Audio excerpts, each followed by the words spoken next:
Maayong adlaw sa inyong tanan sa tanang nagtanaw ani nga video. Magandang araw sa inyong lahat. Good morning, good day to everyone who's watching this video. For today's video, ipapakita ko sa inyo kung gaano nagkakaisa ang mga tao dito sa Sudapin o Barangay Sudapin, Kidapawan City. Dahil dito sa aming local community, meron pong ginaganap na Intercolor Basketball League or Intercolor Basketball Tournament by the initiative of our own very active kumpare Barangay Councilor Shiran de la Cruz, together with the collaboration of Sangguniang Kabataan of Barangay Sudapin and of course JDC Builders at sa lahat ng mga volunteers or active volunteers para maisakatuparan ang Intercolor Tournament na ito. Dahil nga isa sa mga nakailahok ang aking habibi at ang aking panganay na anak na si Yani dito sa Intercolor Tournament dito sa aming beloved Barangay Sudapin, of course magpapahuli ba naman ako? Kaya naman naka-full support ako dito sa mga ganitong mga bagay-bagay dahil nga active supporter tayo ng mga advocacy ito or mga advocacy na talaga namang worth it naman talagang bigyan ng support dahil ito ay nagtutulak sa lahat ng mga tao dito sa aming local community para isulong ang unity,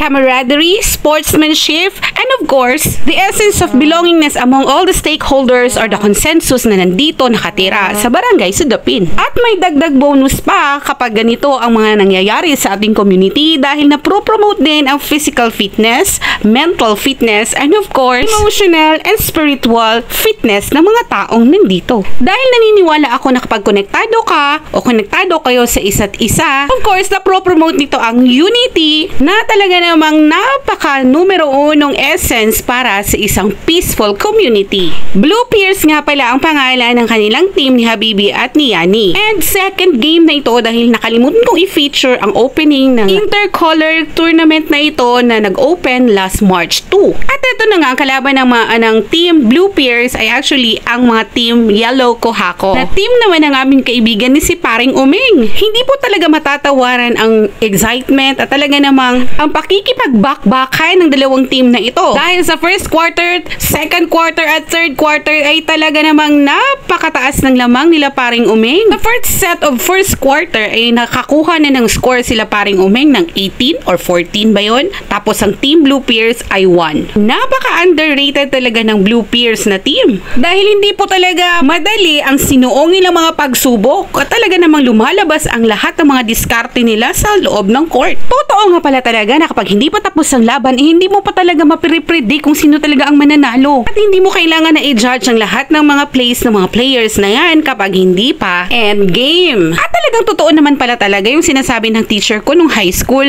nung tinuturuan niya kaming mag-volleyball.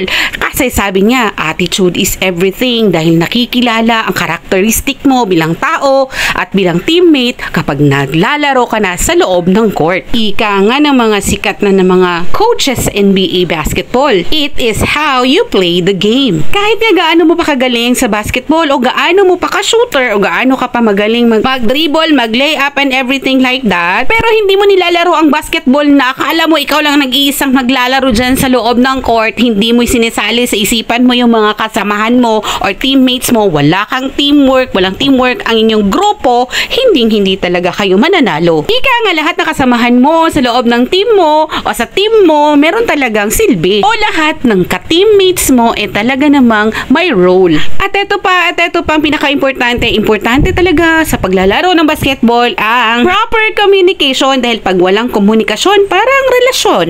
Hindi nagtatagal at hindi kinakaya ang mga pagsubok within the relationship. Dahil kagaya din ng relasyon, ang paglalaro ng basketball ay kinakailangan lampasan ang lahat ng mga pagsubok. Kumbaga, walang sukuan. Hindi dapat mawala ng pag-asa agad-agad dahil kapag walan ka talaga ng pag-asa, konting lamang lang ng kalaban, mag-give up ka na. Wala sa sarili, disiplina, proper communication, and of course, yung tiwala mo sa kasama mo sa team. Because absolutely true that teamworks make the dream works. Ang basketball tournament na ito ay wala pong mababangko dahil silang lahat po ng mga players ay makakapaglaro. Pasaril po kasi ito. Every quarter ay may dalawang sets of players that composes 5 players each set. Set 1, set 2, and set 3 that composes 5 players each set.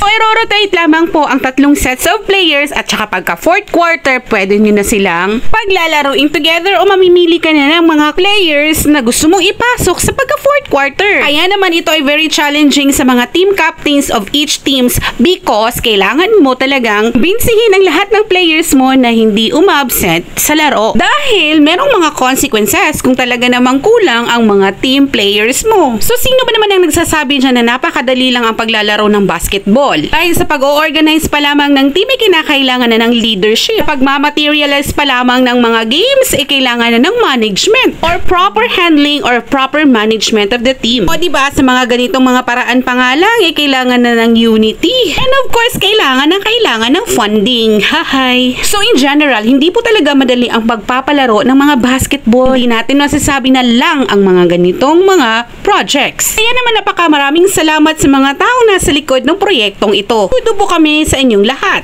At sa huli po at sa endgame po ay nanalo ang Blue Pierce laban sa Team Yellow Kuhako ni Paring Uming. Kaya nga kagaya din ng tao, kung ano man ang status ng taong yan ngayon, hindi mo masasabing ganyan lang siya habang panahon. Never underestimate other people because they might be somebody when the time comes. At tama nga naman, hindi ba? At sa punto ng aking video ito ay magpapasalamat ako sa lahat ng mga nanonood at sa mga bagong followers ko. Maraming salamat po. See you sa next video at see you sa next laban ng Blue Pierce team.